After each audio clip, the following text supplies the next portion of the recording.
Okay, it looks like we have there's a few more people coming in, but critical mass is here, so we can begin. Welcome.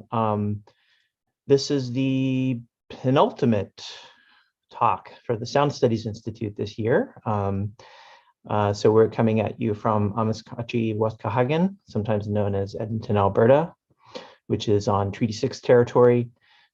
This is the traditional homeland of the Cree, Blackfoot, Métis, Nakota Sioux, Iroquois, Dene, Ojibwe, Inuit, and many other indigenous people.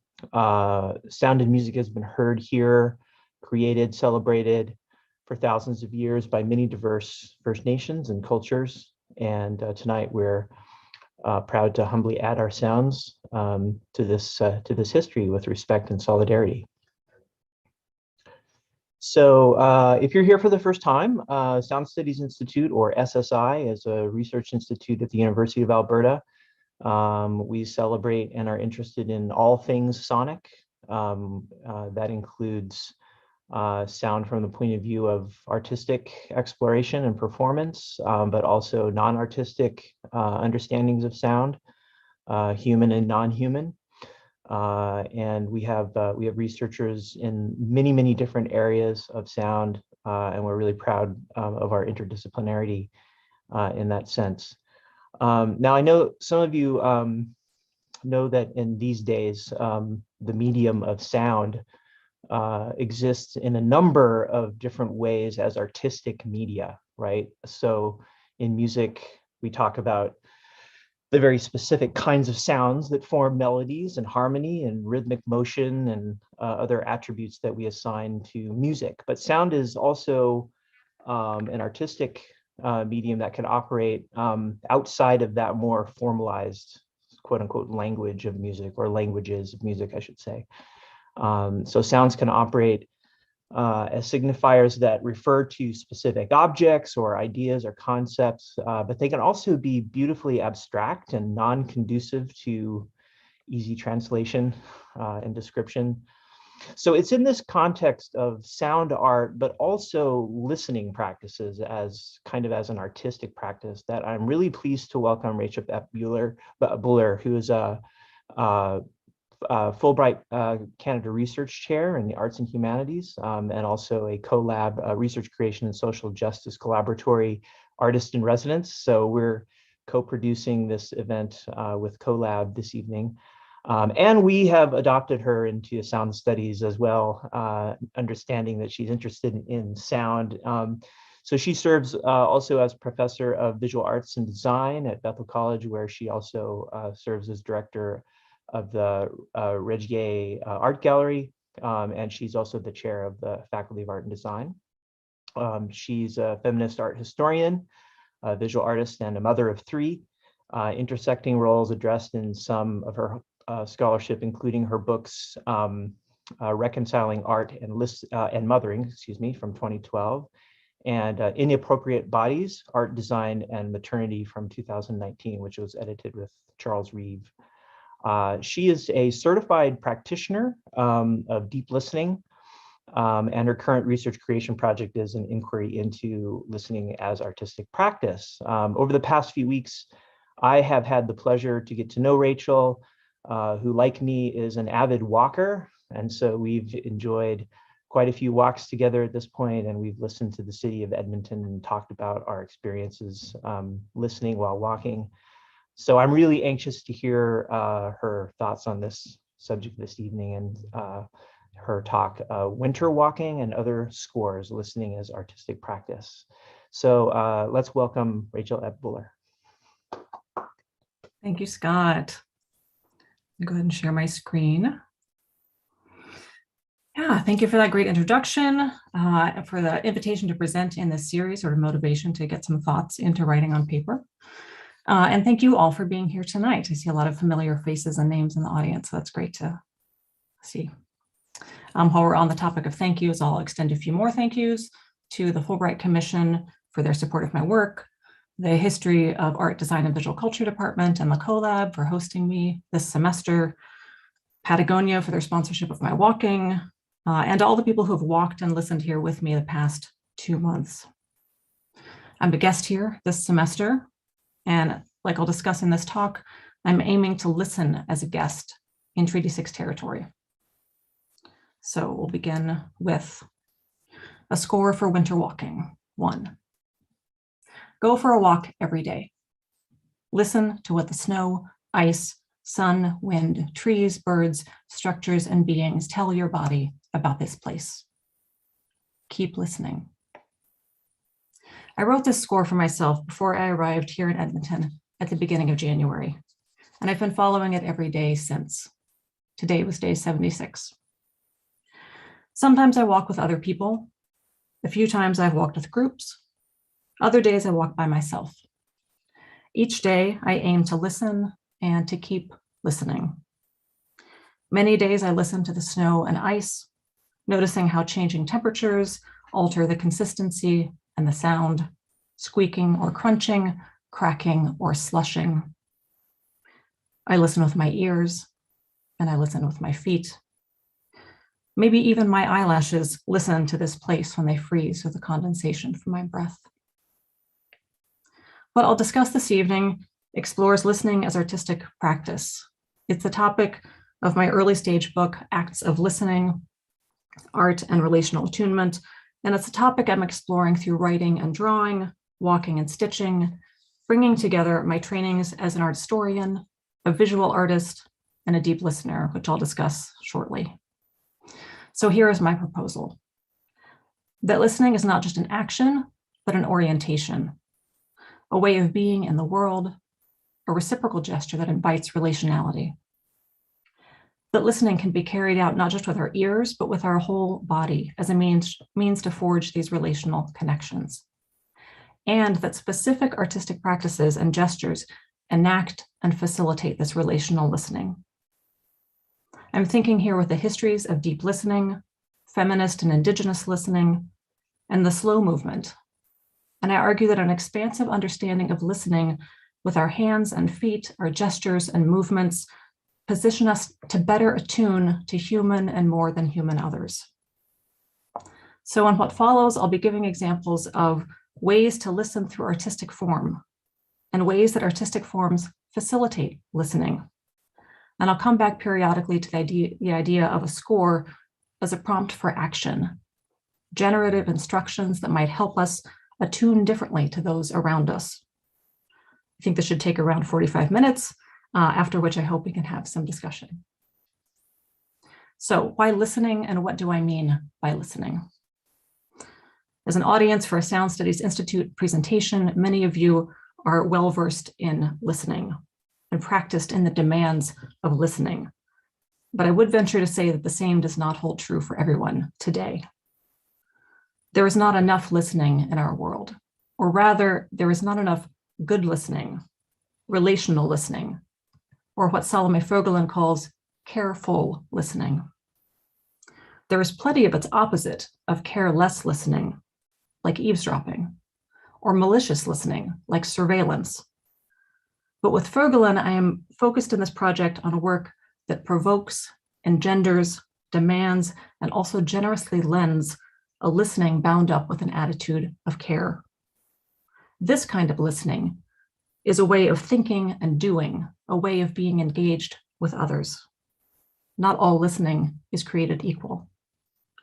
And at a time of converging crises, of COVID and climate and war, our world is sorely in need of careful listening.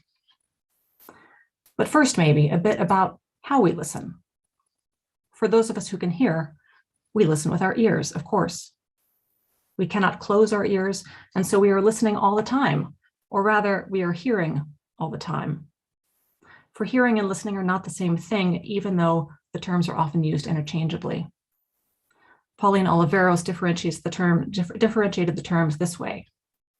To hear is the physical means that enables perception. To listen is to give attention to what is perceived both acoustically and psychologically. Note her use of language here. Listening is to give attention, to pay attention to someone or something.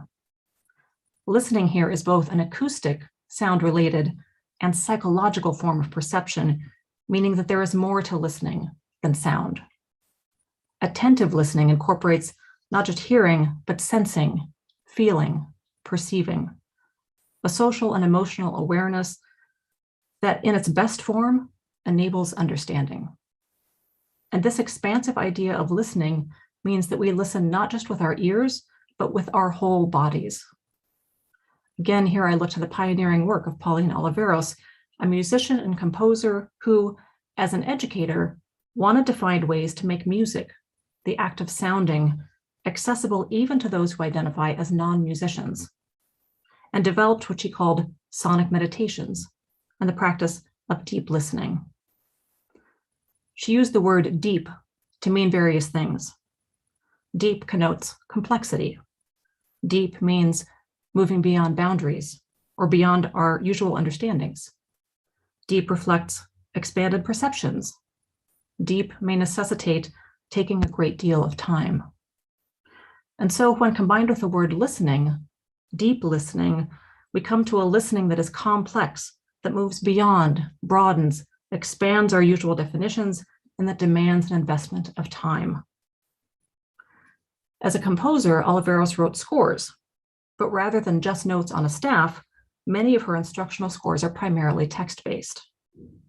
Some of these, especially for trained musicians, were quite complex, but she also developed many deep listening exercises and sonic meditations for a general audience. And these examples make clear her expansive understanding of listening. For example, in Follow Yourself, she instructs us to listen to everything, notice everything, get a body sense of everything, play a tone or make a sound and or movement, repeat this cycle indefinitely. Rhythms poses a series of questions for deep listening meditation. What is the meter or tempo of your normal walk? How often do you blink? What is the current tempo of your breathing? What is the current tempo of your heart rate? What other rhythms do you hear if you listen? What is your relationship to all of the rhythms that you can perceive at once? These two examples indicate a bit about how Oliveros understood our capacities. The first score connects listening to noticing, and then tells us to get a body sense of everything. So not just our ears, but our whole bodies will listen, will get a sense. And in the second score, her questions direct us to listen through perception, listening for the rhythms of our movements, of our bodily insides, of our surroundings. In further exercises, she incorporated movement as an activation of bodily listening in her scores and in her pedagogy. Several times, she directed us to listen by taking a walk. Her silent walk exercises include prompts to walk silently, giving attention to whatever is sounding. In another, she invites us to take a walk at night. Walk so silently that the bottoms of your feet become ears. In her extreme slow walk, she exhorts us to listen by moving as slowly as possible, the challenge being that no matter how slowly we walk, we could always move more slowly. It's an exercise in bodily attunement, walking, feeling, sensing, perceiving, attuning to ourselves and our surroundings. If with Oliveros we understand listening in this expansive way, then listening as an orientation is not restricted to those who can hear. If listening includes walking, feeling, sensing, perceiving, then deaf and hearing impaired communities can certainly participate in whole body listening. And maybe this implicitly answers a question. If we are listening, what are we listening for? It's this mode of listening toward attunement, toward a relational attunement, a being in tune with human and more than human others, whether or not that includes sound, that I most want to explore in my written and artistic research. Listening toward connection. I like to imagine that we're constantly on the lookout for connection as we move through the world, hearing, sensing, perceiving. And maybe these times of converging crises invite us to listen differently. If we move through the world with a listening orientation, we open ourselves to collaborative, reciprocal relationships, feminist, anti-racist, multi-species relationships, a listening orientation that means being willing to not have all the answers, but to learn and be in reciprocal dialogue. This is listening toward engagement, a furthering of connection, a deepened way of being in the world. So my project is about listening as artistic practice, and I'm a visual artist, but listening is not immediately visual. Listening, like sound, is invisible, abstract, hard to quantify. We see the effect sometimes, but not the thing itself. Remember Oliveros' conception of listening as both acoustic and psychological, auditory and social emotional. So how might we conceive of listening, enact listening, enable listening in a visual or an experiential artistic form? This is a work by US artist Anne Leibovitz. 122 Conversations was a project of interview-based listening engagement across geographic borders. Over the course of several years, Leibovitz interviewed dozens of residents in sister cities across 6 countries. The Sister Cities program in the US was initiated under President Eisenhower in 1956 as a people-to-people program, a form of citizen diplomacy. The partnerships tend to match cities in different countries that are similar in size and have something in common, a shared industry or a common demographic of diaspora communities. Broadly conceived, sister cities work to promote some form of connection and cultural understanding. 122 Conversations aimed to make those connections concrete and locally specific. Following hundreds of hours of interviews with residents, Leibovitz responsibly created a traveling exhibition to try to connect each of the sister cities to each other through its people. The listening at play here was threefold.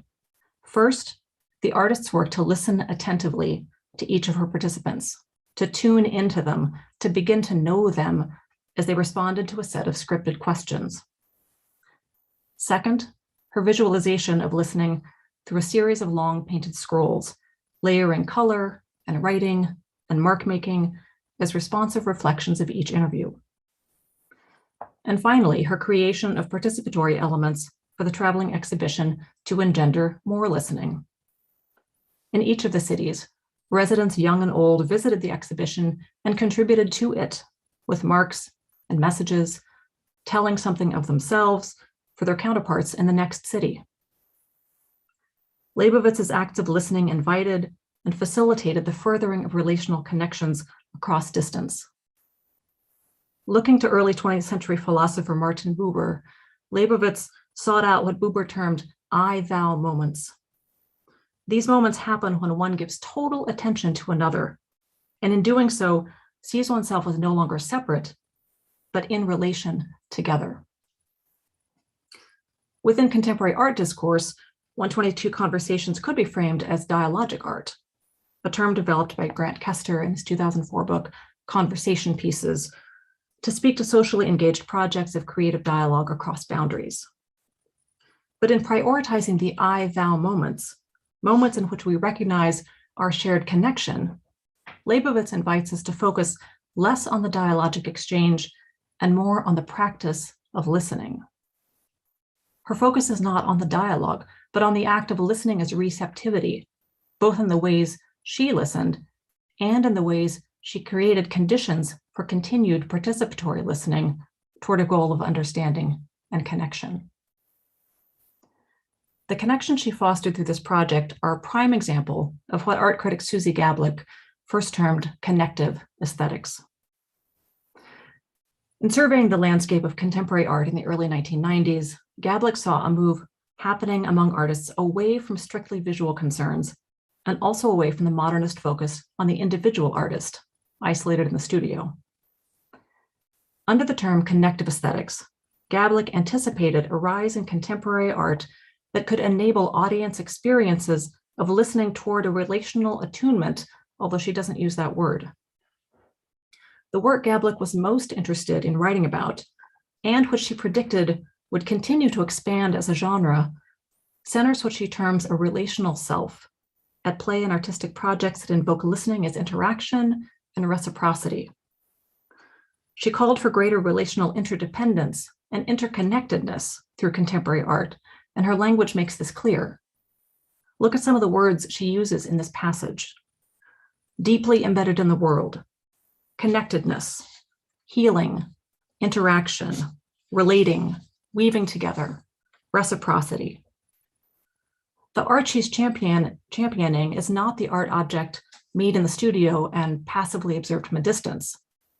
As she says, that kind of art can never build community. Instead, she looks to forms of art that include performative gestures, or that are made in community, or that facilitate an experience, or otherwise embrace what she calls art's full dimensionality, not just the disembodied I. She asks, in fact, how can we shift our usual way of thinking about art so that it becomes more compassionate?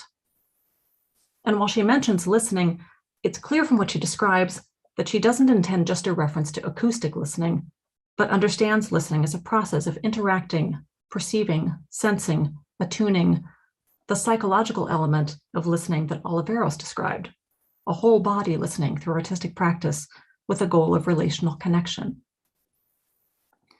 Gablek critiques the visual dominance of art, and we can take her connective aesthetics even further beyond ableist assumptions if we understand expansive whole body listening as a sensorial engagement that may draw on the eye or the ear, but may also draw on other forms of bodily perception. Consider this example. Australian artist Honi Ryan has, since 2006, staged occasional silent dinners, participatory performances where audiences eat together and commune without speaking.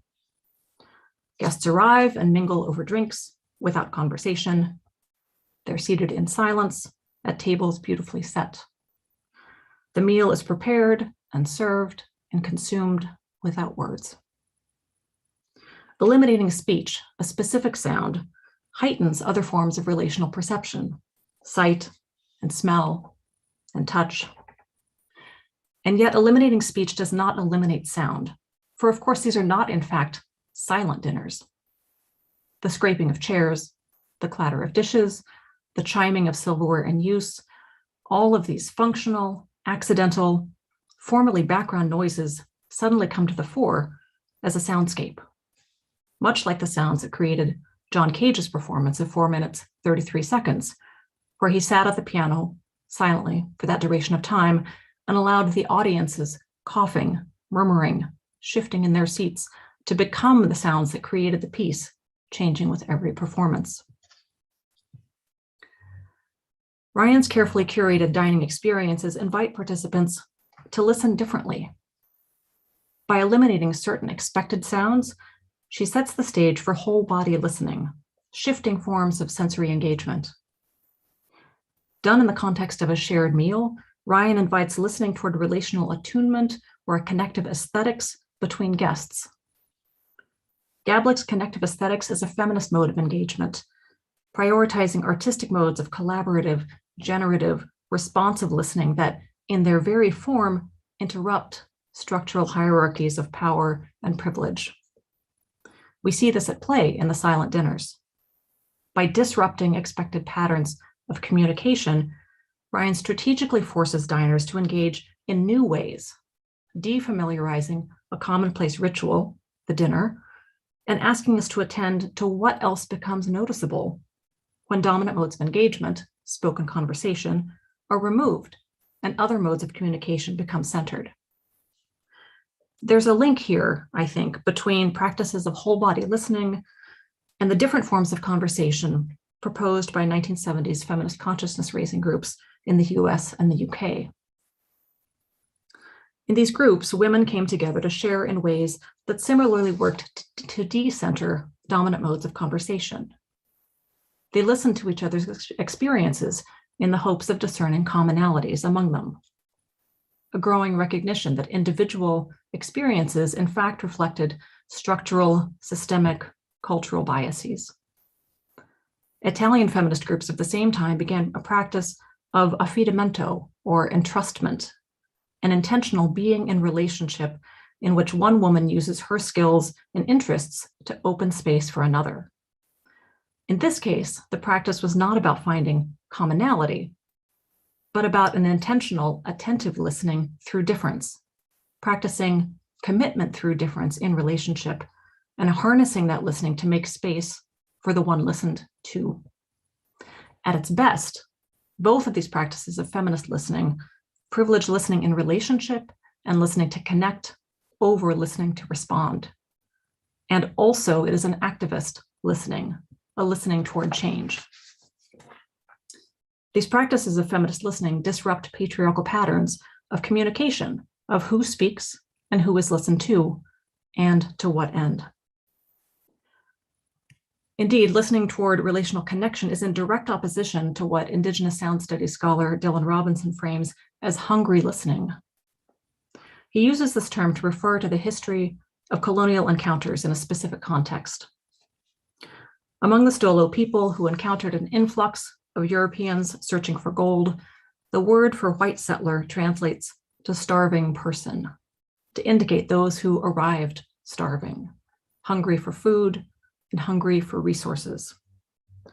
In the summer of 1858, no less than 30,000 starving ones arrived in Stolo territory searching for gold. This hunger, this extractivist mentality has endured far beyond the arrival of white settlers and beyond their search for resources. As a sound studies scholar in the context of music, Robinson writes of hungry listening as a mining of Indigenous music and traditions, acquiring, appropriating, quote, civilizing in a hunger determined to render all knowledge accessible to the ear. He writes that moving beyond hungry listening toward anti-colonial listening practices requires that the fevered pace of consumption for knowledge resources be placed aside in favor of new temporalities of wonder, disoriented from anti-relational and non-situated settler colonial positions of certainty. Elsewhere, he writes of settler colonial inheritance as a drive for selective attention that renders listening as a process of the ear rather than of the body.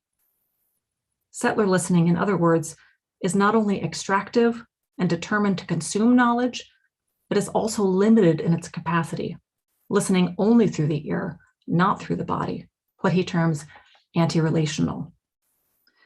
He writes that resisting hungry listening entails situating listening as a relational action between listener and listened to, and he offers the practice of listening as a guest on colonized lands, listening through the land, listening in relation with the land. I've been thinking about Robinson's words in relation to my own position here, considering what he calls a critical listening positionality. I've traveled here as the descendant of white settlers, primarily German Mennonites who came via the Ukraine to the state of Kansas, which was historically home to many nations, including the Arapaho, Cheyenne, Comanche, Kansa, Kiowa, Osage, Pawnee, and Wichita peoples, as well as other nations like the Delaware, Sac and Fox, and Potawatomi, who were moved through the region during Indian removal to make way for white settlers. And now I'm here for a few months in Treaty 6 territory, within Métis homelands, the traditional lands of the Cree, Diné, Nakota Sioux, Niitsitapi, and Anishinaabe peoples. I'm a guest here, a temporary visitor to this place. How then can I seek to listen here as a guest and resist a heritage of hungry listening? As I indicated at the outset of the talk, daily walking has been one of my primary modes of listening engagement. There are, of course, many people who take daily walks, artists and otherwise, and for many reasons. But in the tradition of Pauline Oliveros, I look to walking specifically as a form that facilitates a whole body listening, a relational orientation that might help me approach attunement, a being in tune with this place and with some of its inhabitants. Many days I've walked on trails in the river valley where the trees stand tall, evergreen boughs bending under snow and ice, aspen and birch branches still bare in the cold winter. By walking the same paths, retracing my steps repeatedly, I come to learn more about this place, noticing small changes from day to day, repetition lending a measure of intimacy. When I walk with other walkers, I listen to this place through their ears, their bodies, They tell me of their experiences in this place, of their relationships to sound, to people, to the river, to birds, to traffic.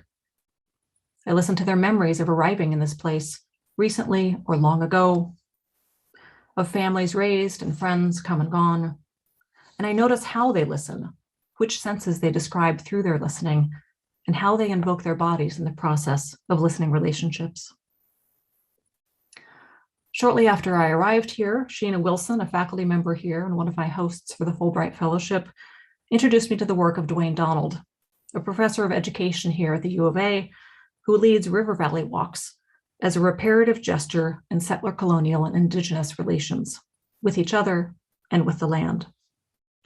I've been fortunate to go on a couple of these walks with Dr. Donald and with Carla Badger of MacEwan University, seeking to listen more carefully in this land, beginning to learn about its histories, its native plants, its Indigenous peoples, and how past and present come together in this place.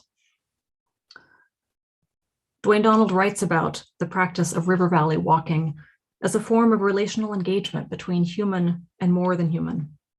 He writes, walking is an intrinsically relational activity that carefully attunes mind, body, and spirit to surrounding life energies. Attunement to these elemental relationships occurs when walking is enacted as a life practice, which the walker repeatedly recognizes the self as intricately interwoven with the surroundings. Notice that he emphasizes repetition. It's not just one or two walks. To open ourselves to relational listening demands repeated, sustained engagement. Attentive walking is a life practice. Donald argues that we are in an era of relationship denial and that we need to repair these relations with each other and with the land and renew these relationships on kinship terms. He writes further, by walking and listening, people begin to perceive the life around themselves differently. They feel enmeshed in relationships. They walk themselves into kinship relationality. The more I walk and the more I listen, the more I recognize humans and more than humans, the more they become familiar to me. Generalized dogs and their human walkers become specific over time as we encounter each other repeatedly on the paths. Certain trees become distinct to me as I notice how they change in sunshine or snow showers or evening darkness. I begin to recognize the calls of magpies and the animals whose crisscrossing footprints precede me across snowy landscapes. There's a snowshoe hare who I watch from my window, who is always watching me. And through this sustained presence, it becomes familiar to me, different from the other hares who hop and chase each other through the yards in the neighborhood. I listen to the coyotes whose yipping and howling haunt my walks and who make themselves seen unexpectedly on my night walks, reminding me that they too are listening. By repeatedly moving my body through the land, walking as part of a regular practice of being in this place, I aim to set myself in a listening orientation, opening up to relationship, recognizing myself and my fellow beings as connected to this place, recognizing our surroundings as kin, as relatives with whom we need to repair our relations. 2, inhabiting time, a score for daily listening. Choose an action. Repeat this action once a day for as many days as you can. Notice how the action changes and how you change over time. How do you listen differently from the first day to the last? As I develop this practice of whole body listening, I'm convinced that the element of time is a necessary part of the discussion. To become in tune with another requires a careful listening that places demands on us, demands of time and attention. As Dwayne Donald writes about relational walking, repetition and sustained engagement are needed for relationship repair and renewal to take place. Attunement is not quickly done. It requires a form of slowness. This branch of my research explores relational connection that occurs at the intersection between listening and slow studies. The slow movement, as you may know, has spread widely over the last few decades. Carlo Petrini first launched the activist slow food movement, protesting globalized fast food in the 1980s. But thinkers across disciplines have embraced and interpreted slowness in a variety of ways. There are books and articles on slow science, slow philosophy, slow painting, slow reading, slow looking, and various other titles. While many writers understand slow to be that which is opposed to speed, others position slow as engaging with locality, or choosing to be mindfully present, or thinking patiently with difficult ideas, or learning to say no at work. For some, slow is an action. For others, slow is a mindset. Sometimes it is both. Within the diversity of scholarship from the slow movement, there's a subset of thinkers who turn to the idea of slow as a way to promote relational connection, like Megan Arne Johnston's slow curating. Working with museums and community groups, she seeks out equitable, inclusive, and accessible curatorial models that help museum visitors and museum professionals rethink who produces knowledge and how.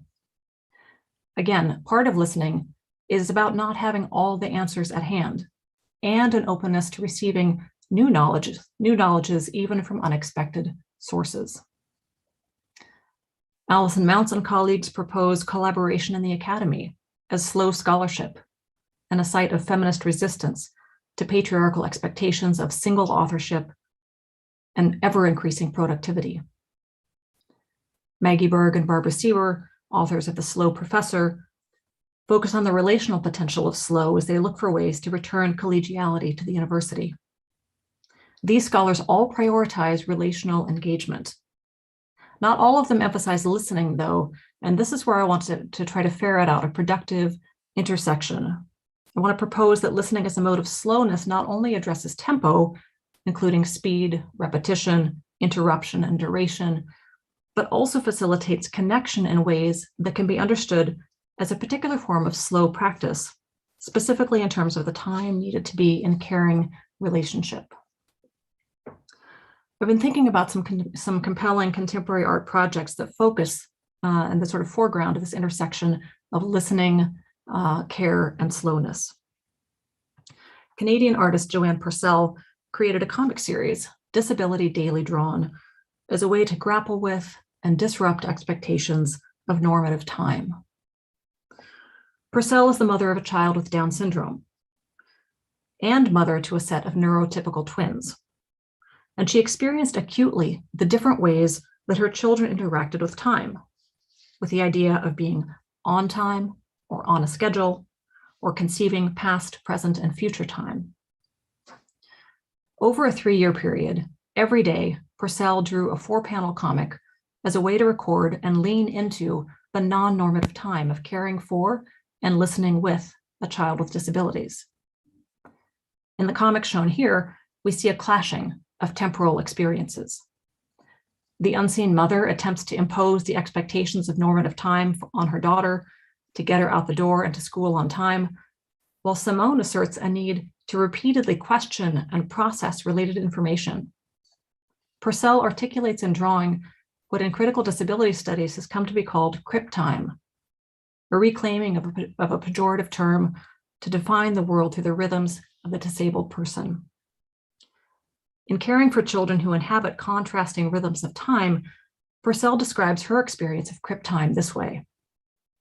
It does not follow a trajectory from beginning to end with a desired result, and can be just more of the same without closure or completion. I find I sometimes experience the intersection of normative time and crip time as a frustration expressed as hurry up, slow down, more time is up, etc. Crip time, in other words, is slow time. Not to say that it is always about doing things slowly, but rather about doing things differently, inhabiting time in ways that interrupt and disrupt normative expectations and experiences. A multi-directional, non-linear queering of time. And slow in this case is also about duration, the endurance needed to sustain 1,095 days of a daily practice. Through drawing daily comics, Purcell found herself better able to understand her daughter's temporal rhythm. Setting aside time each day, she reflected on her affective encounters with Simone, and then distilled them into comics that centered her daughter's experience and not her own. The artistic practice set the conditions for Purcell to shift her listening, to listen differently, and inhabit her daughter's temporal space, and in so doing, move toward a greater relational attunement.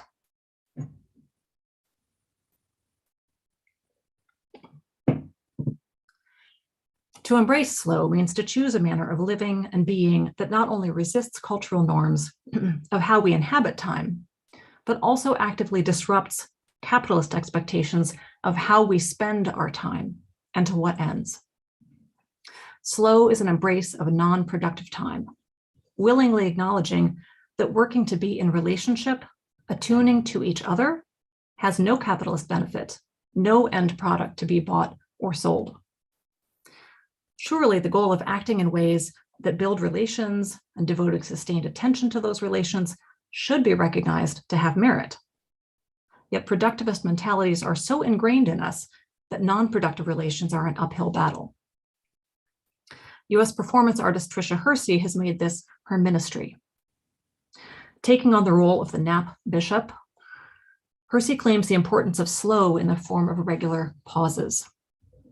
In the Knapp ministry, she promotes rest as a form of resistance, learned by listening across time with her ancestors whose lives were dictated by enforced work and for whom rest was prohibited.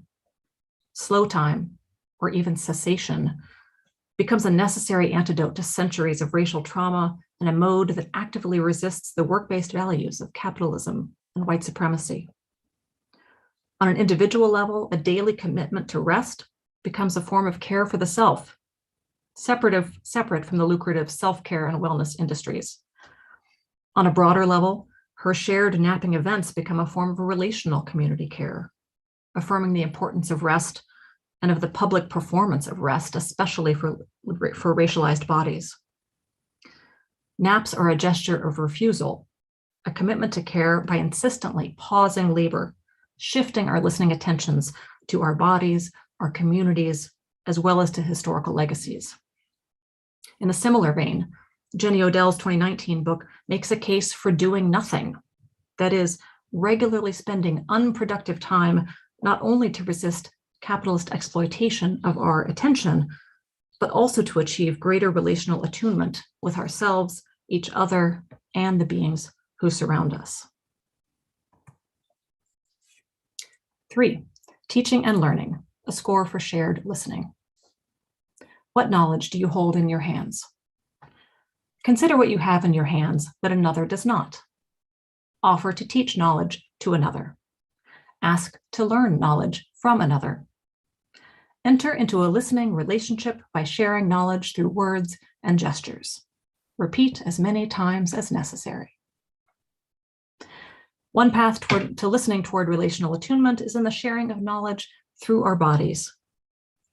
Several years ago, I initiated a weekly practice of attending an activity group at a local assisted living facility. Every Wednesday morning, I spent an hour in community with a group of elders, making things with our hands and sharing conversation.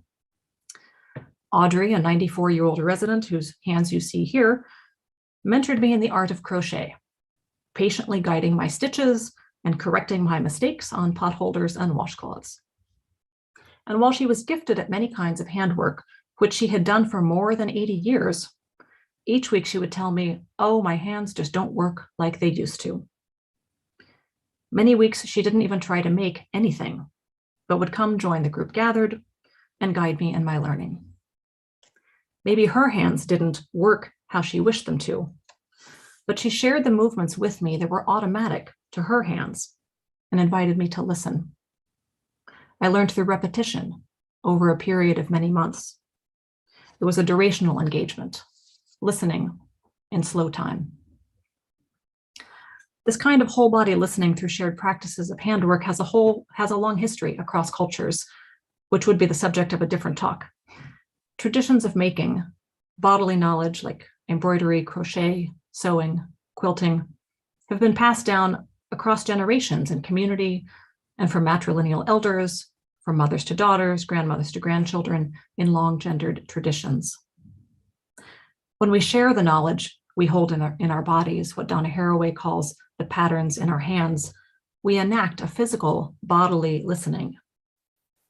Historically, community forms of shared making like sewing circles or quilting bees have also doubled as a social space of relational listening, a precedent for the connective aesthetics that Susie Gablick later identified in forms of contemporary art. We might think of the Black quilters of Gee's Bend, Alabama, for whom handwork, singing, and a devotion to place were bound together with functional labor.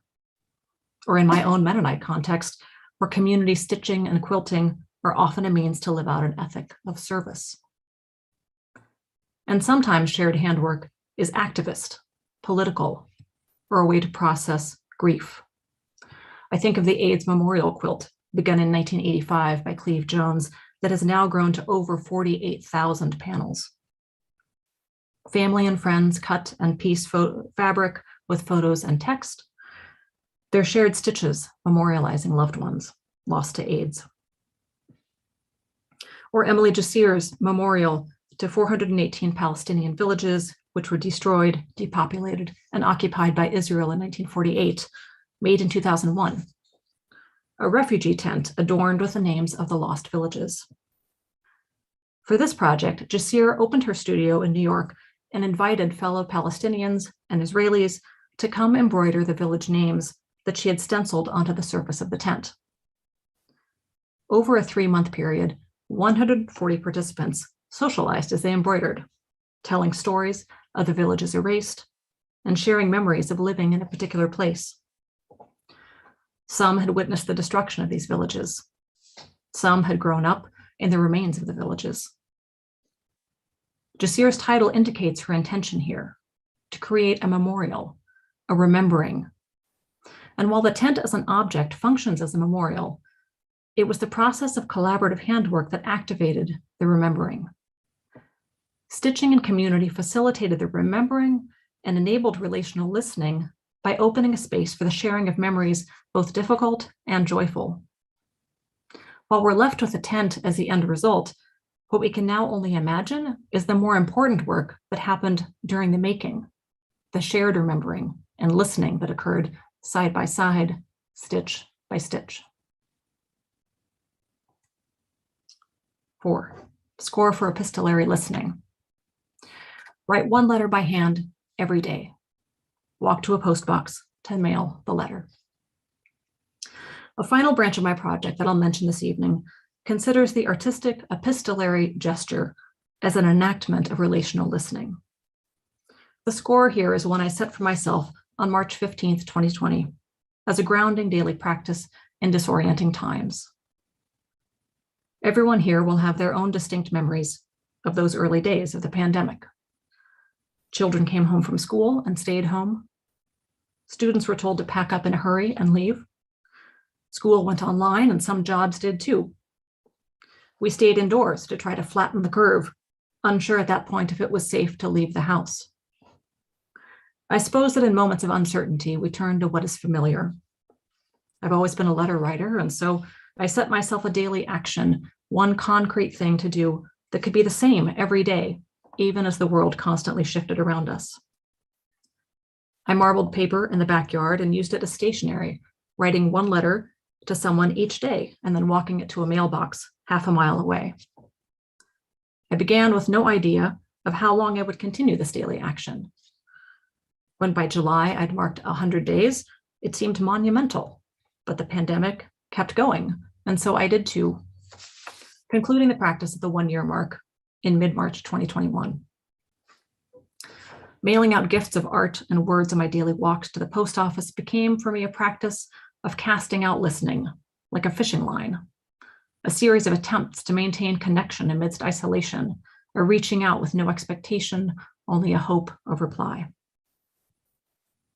The medium of the handwritten letter is well suited to what I propose for listening as an orientation and an invitation to be in reciprocal relationship.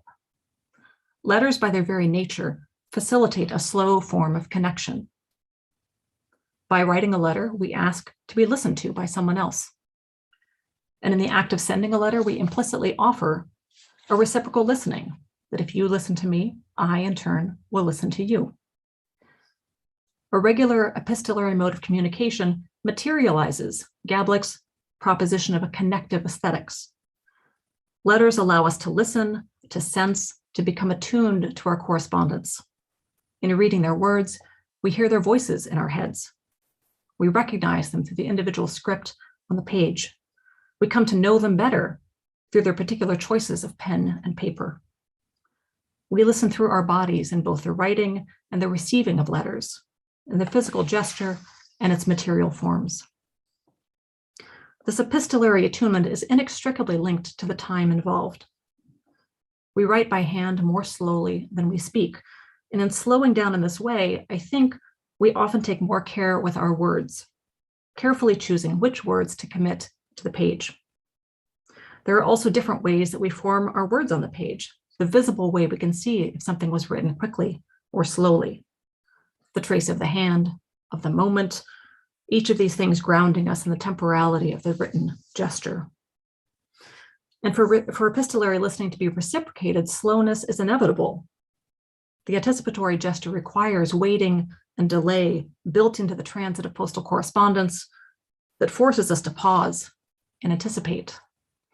And in the delay, we continue to listen, thinking about the words we sent or received, considering our responses, wondering about our relations.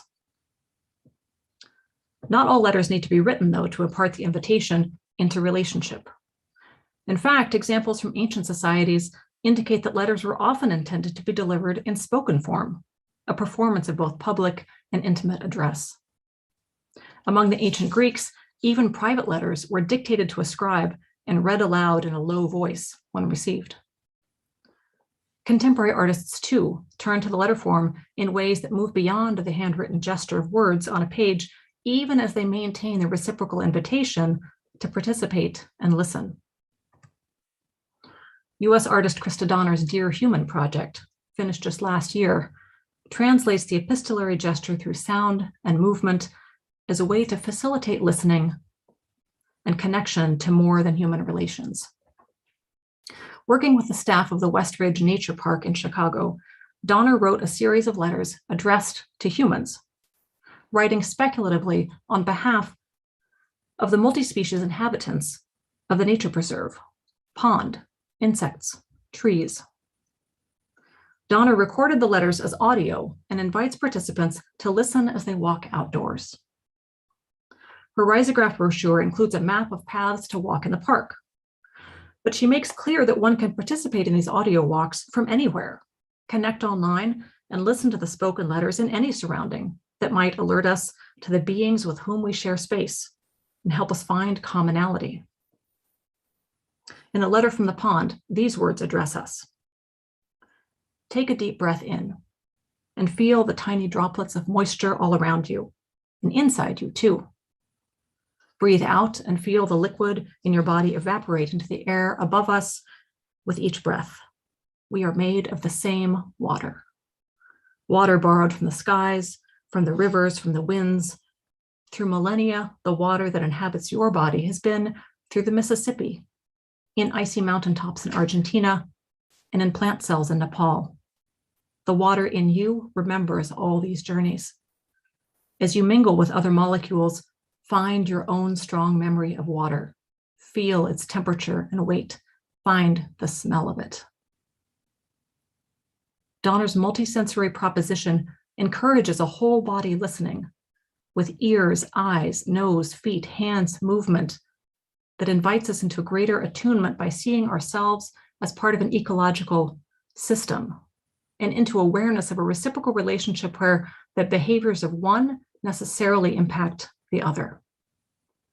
If the pond addresses us, writes a letter to us through Donner, we're implicitly asked to consider the question, what might we have to say in reply? Like Dwayne Donald, Donner invites us to walk and listen our way into kinship relationality. I've been listening here in Edmonton, in Amiskwaciya, Wisconsin, for 76 days now, just past the midpoint of my time in this place. As a visitor here, I've been trying to listen as a guest, working intentionally not to be a hungry listener. And while I look forward to continuing to listen, it's also been a pleasure to reciprocally share back some of what I've been thinking about and learning from these lands and their inhabitants.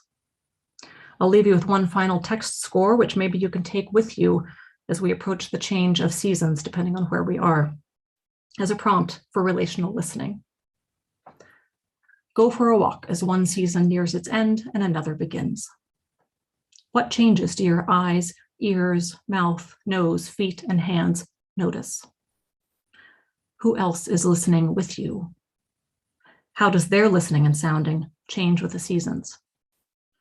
Repeat as many times as necessary. Keep listening. Thank you for listening. Wow, thank you so much. I see people are already applauding. That was really inspirational and a nice thing to hear as spring seems to be trying to peek its way through. So thank you so much for that. I want to just invite anyone who has a question for Rachel to either, I think you can unmute yourself now, or you can put your comment or question in the chat, and Tom will help me navigate this. It looks like we have a very long comment from Brian. Oh, sorry, Byrne. Bryn, sorry. Maybe I'll try to read this one out. As a Victorianist aesthete, my favorite writer is Walter Potter, who says, "All art aspires to the condition of music." That's beautiful. I'm invested in ekphrasis, a mode of listening across genre boundaries. I'm not sure if I pronounced that correctly, but that's a fascinating term. Now I've been wondering what this quotation means to you in terms of how much listening has to, in fact, always cross boundaries, and what is it that social media misses? And actually, that's a great, I was also going to ask about social media, so that's a good one, since it thinks it crosses boundaries. I'm a writer, and it makes me sad that writing can be so flat in its reception. Okay, so there's a lot of questions and comments. There's a lot in there, yeah. Maybe just a couple of things. Like as a writer, I don't know. I mean, I love reading the words on the page, but I also think that there's really something that totally changes in the delivery of words out loud, which I think, Bryn, you've experienced too. All art aspires to the condition of music. Yeah, I know. Isn't that amazing? Yeah. Like, what does that even mean to you now, Rachel? I mean, I guess, like when I hear that, it feels like it's really privileging the ears, I mean, definitely you can. And the Victorians privilege the visual, right? So like, I see how he's trying to kind of keep elevating the idea of like, maybe one sense isn't dominant, but. Yeah, and the social media is sort of a whole other thing, but yeah, it's something I've had interesting conversations about recently with colleagues here. Like I think my immediate sort of reaction is to think, well, we're always talking past each other on social media and we're not connecting and relating. But our media these days also does really interesting things in terms of the ways it privileges who's speaking. Like in this Zoom format, if multiple people are trying to speak at once, it just shuts it down. And so there's a very different kind of listening that happens in mediated contexts like this. So I don't know. Yeah, I don't have an answer to the question right now. But I'm that comment. Yeah, Scott, do you have something to say? Yeah, well, it's just I'm thinking about that quote too. It's interesting to wonder what is meant by the condition of music. What is the condition of music? What does it leave us? And it reminds me a little bit of R. Murray Schafer's notion of the soundscape being a musical composition, and referring to it in that way, which on the one hand is a beautiful way to think about the world, the sound of the world, and our sort of desire to tame it or to have it be nurturing.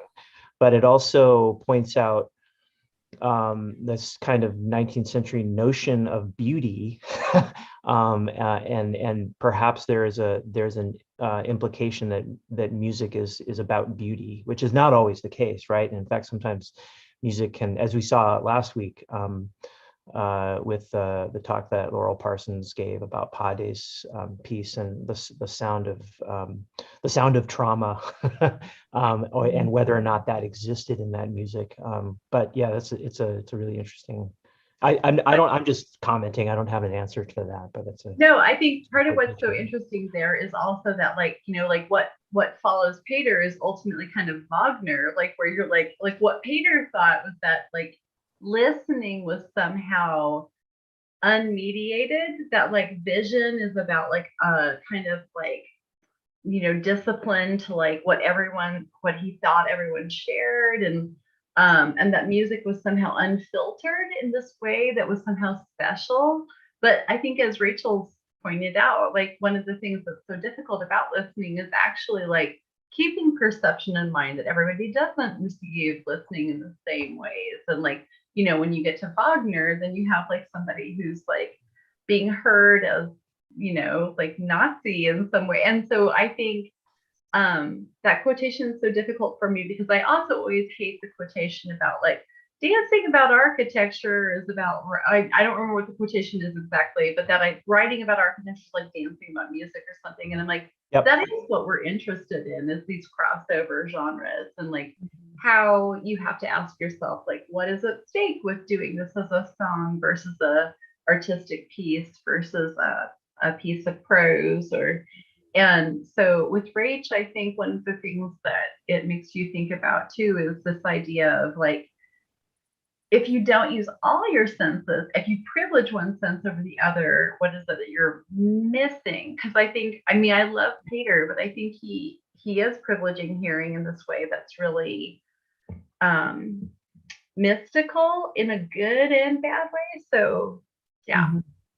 Yeah, I mean, and Scott, it's really interesting you bring up, you know, Armory Schaefer too, because that's who Dylan Robinson opens his book with, is his sort of counterpoint to Schaefer, where, you know, he's quote. Very Western perspective, and it sort of uses him as a foil in a sense at the beginning to, you know, to speak back to the ways that Indigenous communities use music and sounding in all of these different ways. It's not just about music; it's about, you know, you might deliver or like have a court testimony delivered through music.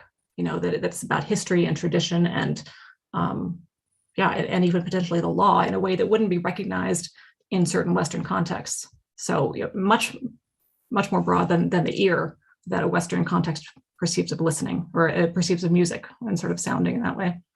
So, yeah. All right. Questions? Looks like we have another question from, I'm just making sure there's no hands raised here. From Anne, writes, for you as an artist, how do you incorporate your walking practice into your making practice? Can you, and I was going to ask that too, can you speak to your making and where is that bridge for you? Yeah, so that's a great question. So I came in partly because of the pandemic conditions and the uncertainty of everything. I came in to the time here in Edmonton with a completely open mind and no like set ideas of this is what I was definitely going to do and make, because I didn't want to be disappointed when things got shut down in whatever ways. But I knew I wanted to walk every day. I had the score that I set for myself. And so I've developed a series of daily practices, sort of some of which are related to the walking.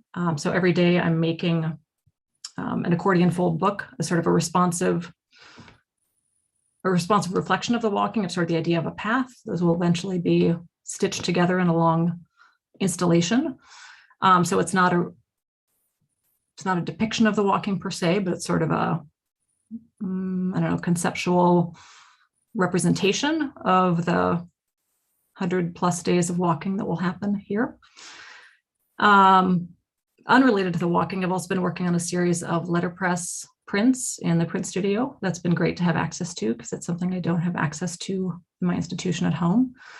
And I think for me, there's part of this that relates to traditions of slowness, you know, the idea of setting words one letter at a time by hand with a really satisfying click of the lead type as it all clicks into place, and the, you know, sort of puzzle-like positioning you have to do of it all. You know, it takes a lot of time. It's a lot of investment of time for a fairly small output, since I'm not printing 100 copies of each thing. Although I maybe should to make it worth the time, but it's not about that. yeah, so that's something else I've been working on, a series of letterpress prints that are texts that are sort of speaking to the future. It's about listening toward our futures, some sort of like poetic epistolary texts that will be in a portfolio form. And doing a variety of daily drawing and writing, creative writing and research writing in other ways. So, and I'm hoping to work on a series of digital prints here before too long. We'll see, and maybe hopefully working on a sound piece with Scott here before too long as well. I've been taking some recordings, thinking about the ways of listening in this place and ways of, honoring and remembering what I'm hearing and listening with. So yeah, there's lots of possibilities yet that I will surely run out of time to complete them all, but I'll do my best. Thank you for that. Yeah, and we were talking about sound pieces in relation to 8-channel composition, and I won't go into that now, but I will say that in sound studies we've been talking about and hoping by next year to be able to create a new venue of sorts on campus, a small sound gallery, and the idea is that researchers could use that space to create a kind of a publication, if you will, of work that is sound-based. And so I'm saying publication specifically because I'm hoping that in doing this, we're attracting not just artists to make sound art work, but also humanists who are working with sound, who may want to simply think about a creative way of disseminating their research in a sound way. So anyway, something we're thinking about. I wanted to jump back to the chat because there's a good question here from Christina. The traditional definition of soundscape is all of the sound from a particular environment that reaches the human ear, which is not very inclusive to other species, of course, who have different hearing ranges. But she's saying, liking the idea of who else is listening. I guess it's not a question as much as a comment, but maybe I will pose that as a question, just to in your thinking about non-human listeners and sounders on your walks, if you have any relationships you might have developed with other species, or or even just different ways of conceiving of their contributions. Yeah, I mean the snowshoe hare outside the window is the most concrete one, who's been, like it was for many weeks, it was an everyday thing. Still there.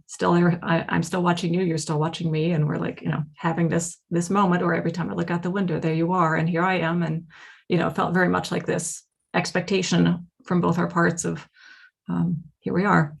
Yeah, and I think Scott, maybe I told you this story that the experience of going on night walks in the neighborhood has really shifted my ways of sensing and perceiving the place in which I live, and also the inhabitants who share the space, because of course it's different inhabitants in the evening than it is in the daytime, or at least they act differently or they show themselves differently. And experiences of having a great time watching the snowshoe hares help me across the yards, and then you turn around and suddenly there are coyotes right behind you also watching. And just great reminders that even in a huge city there are many beings who are listening in different ways toward different ends. So yeah, I mean, it's walking at different times of day and different times of the evening has been important, I think, to help me recognize that. Yeah. But somebody here said they have a comment from the dance perspective that I see Jack McGuy is here. Jack, please unmute yourself if you can and just ask your question. I'm looking forward. Hi, Scott. Hey, it's great to see you. Good to see you too. So I'm in Troy, New York, and I come from the dance world, and throughout what you've been saying, I've been thinking of a practice in the dance world called authentic movement. And in this tradition, what would otherwise be from the Oliveros perspective called listening is called witnessing. Mm-hmm. And it's interesting that witnessing, when I first encountered it as a dancer, I thought I would just be perceiving the other dancer. And it turned out that there's this whole spectrum of witnessing, which can be very engaged. It's called active witnessing. And it's sort of an involvement with the other dancer in this case. But anyway, I just wanted to throw that out there as it's a sort of fully embodied sort of listening analog. So I wanted to mention that. The other thing I wanted to throw out there is the Regier, which has been on my mind too, as you've been talking about all of this, and which I imagine in the framework that you're setting up is a really hungry sort of listening. But I just wondered if you could address that, put the Regier in perspective to the kind of walking that you've been doing. Thanks. I don't know that I can yet. I mean, yeah, I mean, in terms of situationists, I mean, yeah, you know, I think sort of the, like, if we think back to the 19th century, maybe the idea of the flaneur and even the flaneuse, the female sort of walker, the way to know the city in this sort of white Western colonial, like get all the knowledge about walking in the city. You know, I think that's kind of in opposition to what I'm thinking about. Yeah, it seems like it. Yeah. Yeah. And yet it's there. It's sort of a precedent in some way to this idea of going out regularly and taking in, perceiving. And, but it's very different. Yeah, I mean, and so much of the history of walking sort of draws on those histories. You know, like people who are writing contemporarily about walking are, you know, looking back to the philosophers who walked regularly and the French 19th century writers and artists who walked, but towards very different ends. And so I think often those kinds of walkings get repeated and reciprocated in contemporary contexts in maybe a not very helpful way. This is what I would say. Great, thanks. Yeah. Yeah, that sounds right to me too. And I should also say, Jack, just reminds me, I can't remember her name, Heloise somebody, but maybe Rachel would know. I know that Pauline Oliveros used to, in her deep listening retreats, which I was only able to do one, sadly, but I know that she incorporated movement and dance into many of her exercises, both herself and with someone who was a dancer. I'm just forgetting who the person was at the moment, but so yeah, it's definitely a worthwhile way of thinking about it. Dance, it seems, in so many ways about listening to others. As a writer, I actually get frustrated by the way the listening seems to go more and more and more inwards as it dissolves the ego. I'm just reading Burns' quote here. Oh, Heloise Gold, thank you, Cherry. That's who I was trying to think of. Yeah. Yeah, so deep listening sort of as a practice incorporates, you know, yeah, not only listening exercises, but, you know, sounding and movement, as well as dreaming, sort of thinking about listening in a variety of different sort of consciousness areas. Yeah. But that, again, that would be another talk entirely, so. Well, we have time maybe for one more quick question before we wrap things up tonight. Is there anyone else who'd like to make a comment or a question?